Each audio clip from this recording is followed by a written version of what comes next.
Hello, and welcome back to another episode of Speculator On Air. I'm Tara, and I'm here with Remzi, Abhi, Nicholas, and Diego.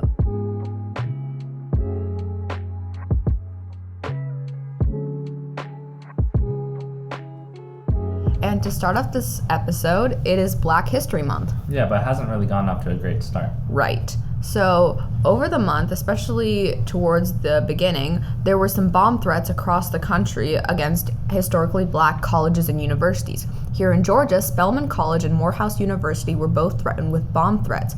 And it really raised the discussion of what degree of safety do colleges and universities have towards student safety.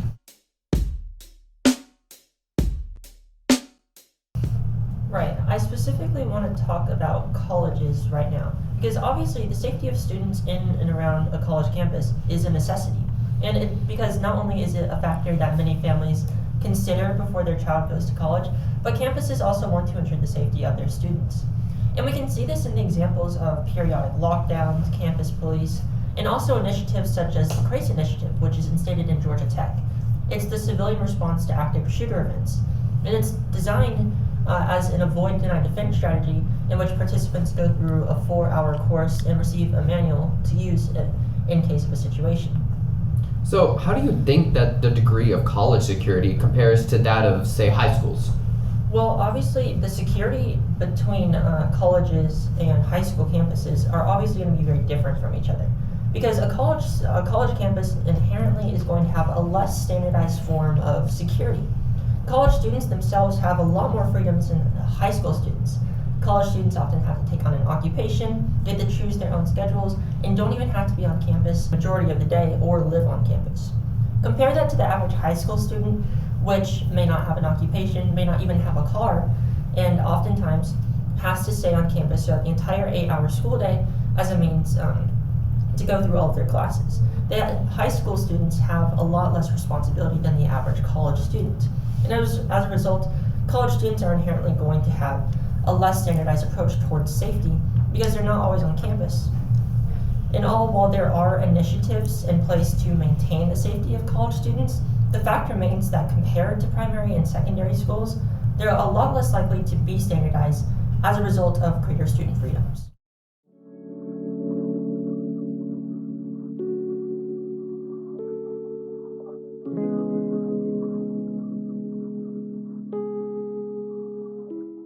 Yeah, and one of the main differences actually between like college and high school is that the high school students are minors, or most of them are minors, and their parents put trust in these public schools to protect them and make sure that they're safe while they're receiving their education.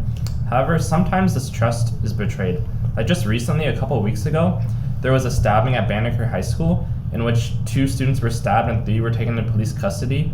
And like the police haven't released any information if it was like gang related or anything yet, but like one student was actually in critical condition and had to be taken to the ICU. And 2 of my coworkers, actually, they attend Banneker, and one of them saw the aftermath of the incident, and she actually saw like the blood on the floor, and it was kind of a traumatizing event for them. I'm curious, how did Banneker respond to that threat after the whole incident happened? Yeah, so they definitely bumped up their security a lot. Like, it was a lot more regimented and controlled like throughout the day. The teachers in between classes would go out in the hallway and just monitor students as they transitioned between classes. And there are a lot more like police officers and safety officers around the school. Oh yeah, those are known as SROs, and those are student resource officers, and they basically run safety checks and drills for students. Like we all know Run, Hide, Fight, which is basically like a sort of protocol that protects students from active shooters, but SROs basically run the drills to ensure student safety, such as soft and hard lockdowns. And in my opinion, there isn't really enough when we're talking about school safety, especially in the aftermath of high school shootings, such as the Oxford High School shooting in Michigan.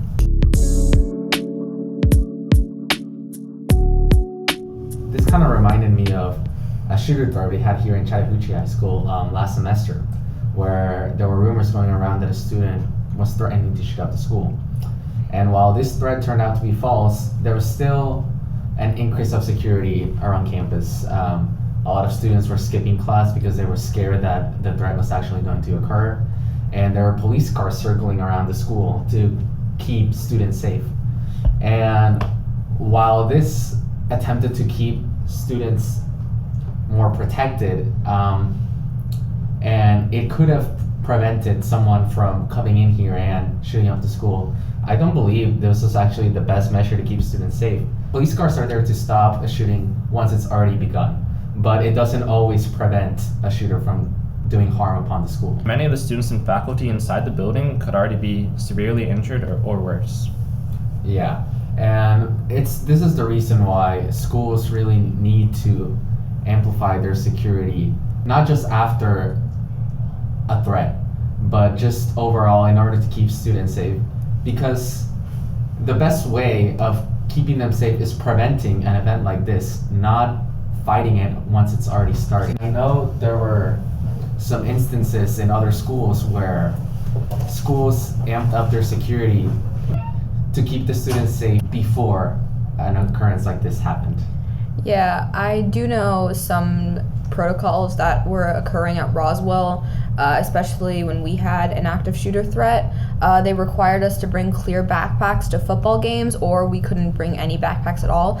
And this not only like heightened student fear overall of that threat, but it also just made it really inconvenient for us because we were stuffing everything we had into our pockets, our wallets, our keys, and it just made it really inconvenient. And I do believe that police presence helps increase student safety and security, but it's the way that they execute these drills and these protocols that can often hurt student mental health. Yeah, and I was just thinking about that because there's not always a threat looming over the school.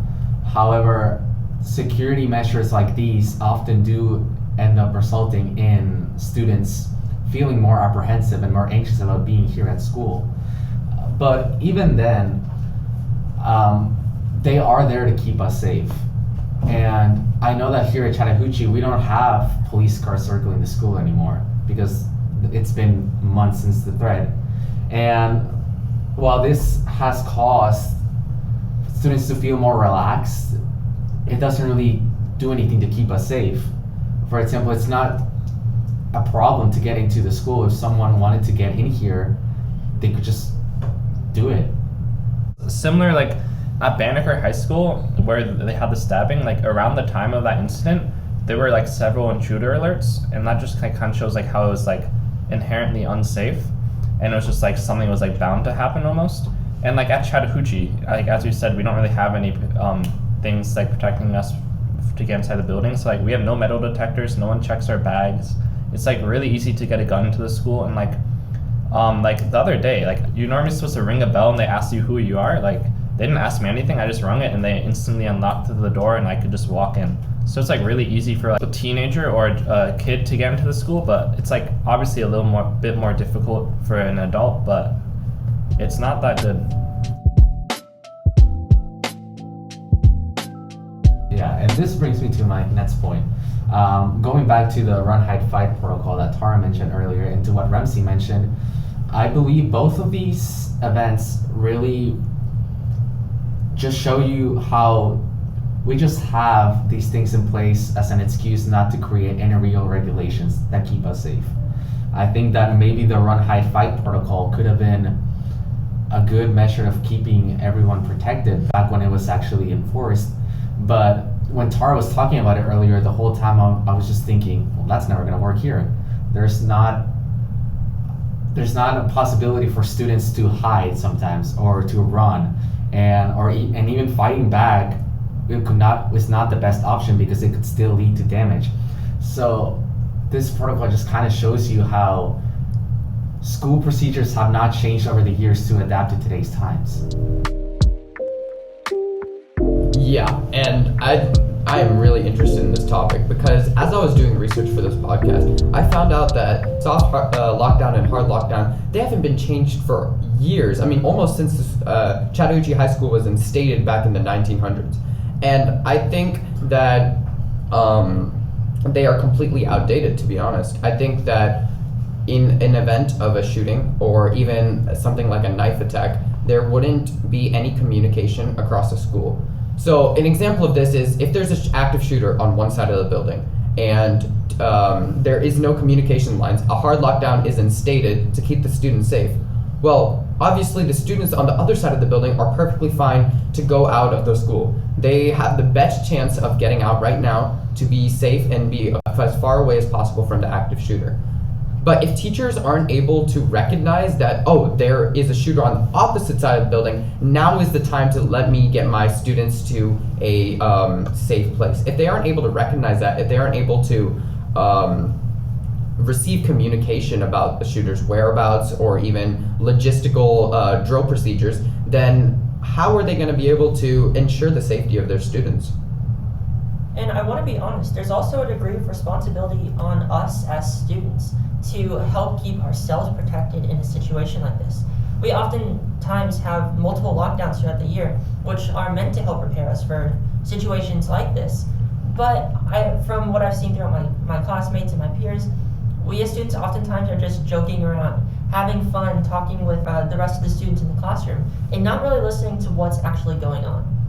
If we aren't paying attention to what is meant to help prepare us for a situation like this, then who's to say we're actually going to be prepared if something like this actually happens?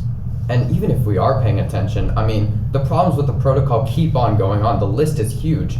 I mean, we talked about the run, hide, fight protocol that was mentioned by both Diego and Tara. The reason this is such a prevalent topic is because, to be completely honest, it is irrelevant now, and it is almost completely useless in today's age of gun technology. Right now, most school shootings happen with assault rifles or automatic guns. I think that the run, hide, fight protocol was designed for a shooter with a pistol or another gun with a lower fire rate. But with an assault rifle, if the first instinct for every student and teacher is to run, well, to put it bluntly, they are going to get mowed down.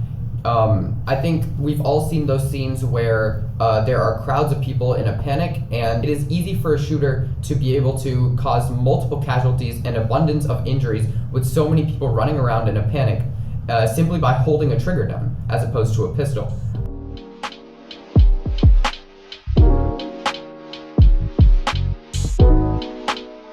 I think that it is completely irrelevant with new gun technology, and it is simply just an excuse to not create more protocol.